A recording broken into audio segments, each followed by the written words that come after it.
అందరికీ నమస్కారం.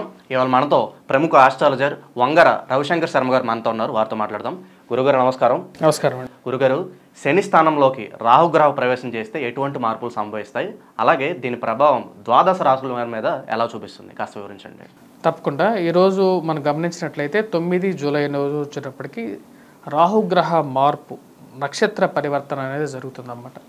నక్షత్ర పరివర్తన అనేది చాలామందికి తెలియదు, దానికి ఐడియాలజీ కూడా వచ్చేటంటే రాబోతున్నటువంటి 8 నెలల కాలము రాహుగ్రహ మార్పు అనేది ఈ యొక్క ఉత్తరాభాద్ర నక్షత్రంలోనే ఉండబోతుంది. అంటే ఉత్తరాభాద్ర నక్షత్రంలో వచ్చేటప్పటికి రాహు ఎప్పుడైతే ప్రవేశిస్తుందో రాహు ఎప్పుడు వచ్చేటప్పటికి తిరోగమనంలో వెళ్తూ ఉంటుంది అన్నమాట. ఇప్పుడు తన యొక్క స్థితిగతి వచ్చేటప్పటికి మీనంలో కొనసాగుతూ ఉన్నది. మీనంలో ఎప్పుడైతే ఉత్తరాభాద్ర నక్షత్రంలోకి రాబోతున్నటువంటి 9 నెలల కాలం 8 నెలల కాలం అప్రాక్సిమేట్గా అంటే మార్చి 2025 వరకు కూడా ఉంటుందన్నమాట. అంటే 17 మార్చి 2025 వరకు కూడా ఇక్కడ ఉత్తరాభాద్ర నక్షత్రంలో శనిగ్రహ అంటే శని యొక్క ఆధిపత్యంలో ఉన్నటువంటి ఒక నక్షత్రం అన్నమాట. దానిలో ఉంటుంది. ఇక ప్రభావం వచ్చేటప్పటికి 27 నక్షత్రాలు ఏవైతే ఉన్నాయో 27 నక్షత్రాల మీద కూడా దీని యొక్క ప్రభావం అనేది ఉంటుంది. అసలు మనం గోచర రీత్యా మనం గమనించినట్లయితే నక్షత్రాలు 27 నక్షత్రాలు ఏవైతే ఉన్నాయో అంటే ఒక కాలపురుషుడు ఎవరైతే ఉన్నారో అంటే మన యొక్క పురుషుల్లో కాలపురుషుడి ప్రకారంగా మనం చూసుకుంటే శిరస్సు అంటే ఏదైతే నక్షత్రం మొదటి నక్షత్రం ఉంటుందో అది శిరస్సు అవుతుంది అన్నమాట. ఆ శిరస్సులో ఉన్నటువంటి రాహువు తన యొక్క దృష్టిని మిగతా 27 నక్షత్రాల మీద ఎప్పుడైతే చూస్తాడో ఆ యొక్క 27 నక్షత్రాల మీద కూడా యొక్క ప్రభావం ఉంటుందని చెప్పి గోచార శాస్త్రంలో ఉన్నటువంటి కాన్సెప్ట్ అన్నమాట. ఇది నక్షత్ర రీత్యా మనం నిజంగా యాక్చువల్గా తెలుసుకోవాలి ఫలితం అని అన్నప్పుడు ఎప్పుడైనా సరే నక్షత్రం ఫలితమే తెలుసుకోవాలన్నమాట. అప్పుడు మనకి ఎగ్జాక్ట్ రిజల్ట్ కూడా వస్తుంటుంది. ఇప్పుడు నడవబోతున్నటువంటి పరిస్థితి కూడా దాని ప్రకారంగానే నేను ఇప్పుడు వివరించబోతున్నాను. మొత్తం 27 నక్షత్రాలకి ఎటువంటి ప్రభావం ఉంటుంది, అలాగే వచ్చేటప్పటికి రాహుకి శనికి ఉన్నటువంటి కంపాటబిలిటీ కూడా మనం చూద్దాం. ఇప్పుడు రాహుకి శనికి కంపాటబిలిటీ మనం చూసుకుంటే మిత్రత్వం అనేది కూడా ఉందన్నమాట. సో కాబట్టి రాహు వచ్చేటప్పటికి శని యొక్క స్థానాల్లోకి ప్రవేశించినప్పటికీ కూడా పూర్తిగా ఇంకంపాటబుల్ అయి డిజాస్టర్గా అయితే ఎవరికి హాని అయితే ఎక్కువగా చేయదు. కానీ నక్షత్ర మార్పు అనేది డెఫినెట్గా ఒక నక్షత్రం మారినా సరే, ఎందుకంటే చాలా స్లో మూవింగ్ ప్లానెట్ అన్నమాట. అందుకనే మనకు 1.5 సంవత్సరం పాటు రాహుగ్రహ కేతుగ్రహ మార్పులు అనేవి ఉంటూ ఉంటాయి. అలాంటి స్లో మూవింగ్ ప్లానెట్ ఎప్పుడైతే 27 నక్షత్రాలు ఒక నక్షత్రం మారటానికి 8 నెలల కాలం పడుతుంది. ఆ 8 నెలల కాలం ఒకే నక్షత్రంలో ఉంటుంది కాబట్టి దాని యొక్క విషయం కూడా తెలుసుకోవటం అనేది చాలా ముఖ్యం. గురుగారు, ఈ రాహుగ్రహ ప్రవేశం అనేది ఎప్పటి నుంచి మొదలవబోతుంది, అలాగే మొదలైన తర్వాత ఎప్పటి వరకు ఈ మూమెంట్ అనేది ఉండబోతుంది? ఈ యొక్క రాహుగ్రహ ప్రవేశం వచ్చేటప్పటికి 9 జూలై మధ్యాహ్నం 1:28 స్టార్ట్ అవుతుంది.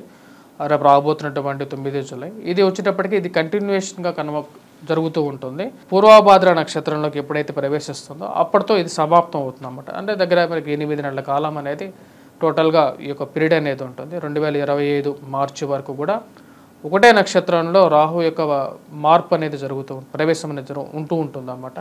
కాబట్టి ఈ యొక్క 27 నక్షత్రాలకు కూడా ప్లస్ ప్రతి రాశి వారికి కూడా ఎలా ఉంటుంది అనేది తెలుసుకోవటం అనేది చాలా ముఖ్యం. శని స్థానంలో రాహుగ్రహ ప్రవేశం వల్ల కన్య రాశి వారికి ఎలాంటి ఫలితాలు ఉండబోతున్నాయి, అలాగే ఈ ప్రవేశం అనేది ఎప్పటి నుంచి ఎప్పటి వరకు ఉండబోతుంది, అలాగే దీని ప్రభావం అనేది ఎలా ఉంటుంది, కాస్త వివరించండి. తప్పకుండా. ఇప్పుడు మనం చూసినట్లయితే రాహుగ్రహ ప్రవేశం అనేది ఉత్తరాభాద్ర నక్షత్రంలోకి మారుతుంది అన్నమాట. ఉత్తరాభాద్ర నక్షత్రం వచ్చేటప్పటికి శనిగ్రహ స్థానం. అది శనిగ్రహ స్థానంలోకి ఎప్పుడైతే రాహు ప్రవేశిస్తాడో శనికి రాహుకి వచ్చేటప్పటికి కంపాటబిలిటీ మిత్రత్వం అనేది ఉంది కాబట్టి ఆ మిత్రత్వం అనేది కొంచెం పాజిటివిటీ కూడా ఇవ్వగలుగుతుంది కొన్ని రాసులకి, నక్షత్రాలకు కూడా. నక్షత్ర రీత్యా చూసినప్పుడు మనకు కరెక్ట్గా పాజిటివిటీ ఉందా లేకుంటే నెగిటివిటీ ఉందా అనేది చెప్పి మనకు తెలుస్తూ ఉంటుంది.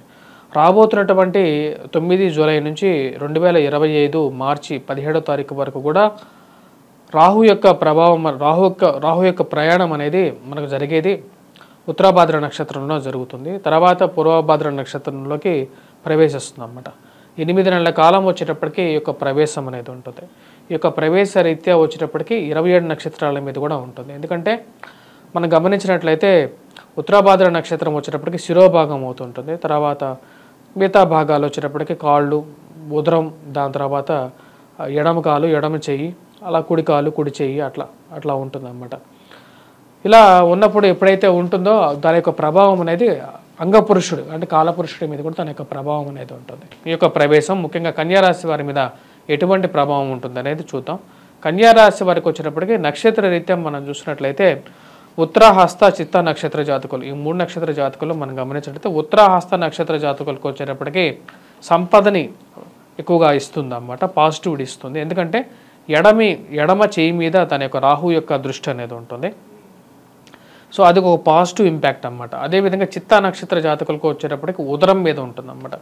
ఉదరం మీద ఉన్నప్పుడు వచ్చేటప్పటికి వారికి సుఖ సంసారాన్ని ఇస్తుంది అన్నమాట. అంటే ఒక పాజిటివ్ లైఫ్, అంటే వివాహం జరగటానికి ఒక స్కోప్ని ఇస్తుంది. సో ఎందుకంటే రాహు యొక్క స్థానరీత్యా రాహు యొక్క దృష్టి అనేది ఎప్పుడైతే తన జరుగుతున్నటువంటి అంటే ఉత్తరాభాద్ర నక్షత్రంలో జరుగుతున్నప్పుడు తన యొక్క దృష్టి వచ్చేటప్పటికి ఉత్తరా నక్షత్రం మీద పడుతున్నది. అది ఉదరస్థానం అయిందన్నమాట. ఉదరస్థానం మీద ఉన్నప్పుడు వారికి వివాహం జరగడానికి ఎక్కువగా, మరియు అదే వివాహం జరిగినటువంటి వారికి సుఖమైనటువంటి సంసారాన్ని, అంటే ఇప్పటిదాకా కొన్ని కష్టాలతో అనుభవించినటువంటి వారికి ఒక సయోధ్య కుదిరి వారికి లైఫ్ అనేది హ్యాపీగా వెళ్ళటానికి. ఎందుకంటే కన్యారాశి వారికి సప్తమంలో రాహు ఉన్నాడు. సప్తమంలో రాహుగ్రహ సంచారం జరుగుతున్నప్పుడు ఏముంటుంది, వైవాహిక జీవితంలో కష్టాలను ఎక్కువగా వేస్తుంది. ఆ కష్టాల నుంచి చిత్తా నక్షత్ర జాతకులకి ఒక రిలీఫ్ అనేది దొరుకుతుంది.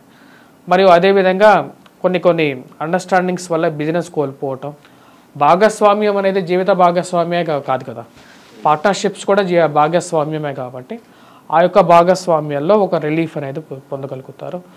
బిజినెస్ పరంగా కానీ లేకపోతే ప్రయాణ పరంగా కానీ కొంచెం అనుకూలమైనటువంటి ఫలితాలు ఇక కన్యారాశి వారు పొందగలుగుతారు. విద్యార్థులకు ఎలా ఉండబోతుంది గురుగారు? విద్యార్థులకు వచ్చేటప్పటికి ఈ రాశి వారికి అనుకూలంగా ఉంది. ఎందుకంటే గురువు యొక్క అనుకూలత అనేది బాగా కలిసి వస్తున్నది. గురువు భాగ్యస్థానంలో అనుకూలమైనటువంటి స్థానంలో ఉన్నాడు. ఈ రాశి వారికి విద్యార్థులు ఇంప్రూవ్మెంట్, కొత్త కోర్సును ఎంచుకోవాలనుకున్నటువంటి వారికి, అదేవిధంగా కొత్తగా ఏదైనా చేయాలి అనుకున్నటువంటి వారికి విద్యార్థులకి ఒక పాజిటివ్ హోప్ అనేది వస్తుంది. ప్లస్ రాహుగ్రహ ప్రవేశం కూడా ఇప్పుడు మారినటువంటి రాహుగ్రహ మార్పు కూడా, అంటే ఉత్తరాభాద్ర నక్షత్రంలో వచ్చినటువంటి ఈ యొక్క రాహువు నెక్స్ట్ ఈ 2 నక్షత్రాలు కూడా, అంటే ముఖ్యంగా ఉత్తరాహస్త నక్షత్ర జాతకులకైతే పాజిటివ్ ఇంపాక్ట్, నూతన ఉద్యోగ ప్రయత్నాల్లో సానుకూలత ఇవ్వగలుగుతున్నాడు. వివాహం కోసం వెయిట్ చేస్తున్నటువంటి వారికి కూడా చిత్తా నక్షత్ర జాతకులకి వివాహంలో అనుకూలత కూడా ఇవ్వగలుగుతున్నాడు. అదేవిధంగా ట్రావెల్ చేయాలనుకున్నటువంటి వారికి కూడా ట్రావెల్లో కూడా అనుకూలత, ఎందుకంటే అది కూడా ఇవ్వబోతున్నాడు అన్నమాట. అంటే దూర ప్రాంత ప్రయాణంలో అనుకూలత, ఎందుకంటే షష్టమంలో శని ఉన్నాడు. వీరికి చాలా బలమైనటువంటి శని షష్టమంలో ఉన్నప్పుడు ఎక్కువగా పాజిటివిటీ వస్తుంది. దానికి కాకపోతే కొంచెం ఇంపాక్ట్ ఏంటంటే సప్తమంలో రాహు వచ్చేటప్పటికి నెగిటివ్ ఇంపాక్ట్ ఉంది. దాంతోపాటు గురువు యొక్క అనుకూలత అనేది కూడా వీరికి విద్యార్థులకు బాగా కలిసి వస్తున్నది. అలాగే కొత్త ఇల్లు కట్టుకోవాలనుకుంటారు, లేదా కొత్త వ్యాపారాలు, లేదా బంగారం కొనుక్కోవాలనుకుంటారు, అలాంటి వారికి అనుకూలించే పరిస్థితులు ఉన్నాయంటారా? అనుకూలిస్తుంది. ముఖ్యంగా వచ్చేటప్పటికి గృహ నిర్మాణానికి గురువు యొక్క అనుకూలత అనేది బాగా ఇంపాక్ట్ అన్నమాట. భాగ్యస్థానంలో ఉన్నటువంటి గురువు యొక్క దృష్టి వచ్చేటప్పటికి జన్మరాశి మీద ఉంది. ఎందుకంటే గురువు యొక్క త్రిపాద దృష్టి అంటారు, పంచమ దృష్టి, భాగ్య దృష్టి అని ఉంటుంది. జన్మరాశి మీద ఎప్పుడైతే గురువు యొక్క దృష్టి ఉంటుందో ఆరోగ్యపరంగా అనుకూలత అనేది ఉంటుంది. అదేవిధంగా చతుర్థం మీద ఉన్నప్పుడు నూతన గృహం కొనుక్కోవటం అనేది జరుగుతుంది.